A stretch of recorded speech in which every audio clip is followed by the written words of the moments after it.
बिस्मिल्लाहिर्रहमानिर्रहीम। तहरीक लब्बैक या रसूल अल्लाह सल्लल्लाहु अलैहि वसल्लम पाकिस्तान को कलादम करार देने वाली पीटीआई खुद कलादम हो चुकी है।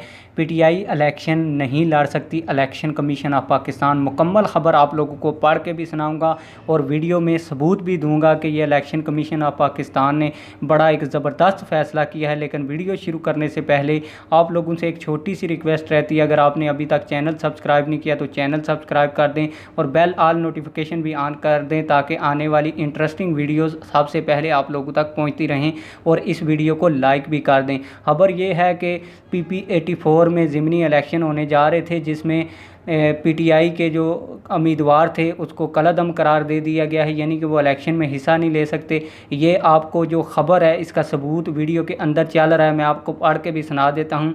दोहरी शहरियत का मामला है। सियालकोट पाकिस्तान तहरीक इंसाफ के उम्मीदवार हल्का PP 38 कैसर इकबाल बरियार के कागजात नामजदगी मुस्तरद कर दिए गए हैं। Election commission of Pakistan Sialkot Qaiser Bariyar के खिलाफ चौधरी बशारत काहलू एडवोकेट ने रिटर्निंग ऑफिसर के सामने दलाइल दिए।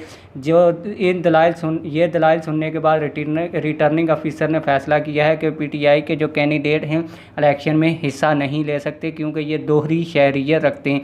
अगर इसी के बरक्स बात की जाए, जिसको तहरीक लब्बैक पाकिस्तान को इन्होंने कलादम करार दिया था, तो उस तहरीक लब्बैक पाकिस्तान के कैंडिडेट के इस वक्त अल्हम्दुलिल्लाह कागजात नामजदगी क्लियर हो चुके हैं और वो इलेक्शन में हिस्सा भी लेंगे। जबकि तहरीक इंसाफ के जो उम्मीदवार थे कैसर इकबाल, वो इलेक्शन में हिस्सा नहीं ले सकेंगे। इलेक्शन कमीशन ऑफ पाकिस्तान ने फैसला सुना दिया है, जिसका सबूत भी आपको वीडियो के अंदर नज़र आ रहा है। उम्मीद करता हूँ आप लोगों को ये वीडियो बहुत पसंद आई होगी। अगर वीडियो पसंद आई है वीडियो को लाइक करके जाएं और चैनल को सब्सक्राइब करके जाएं।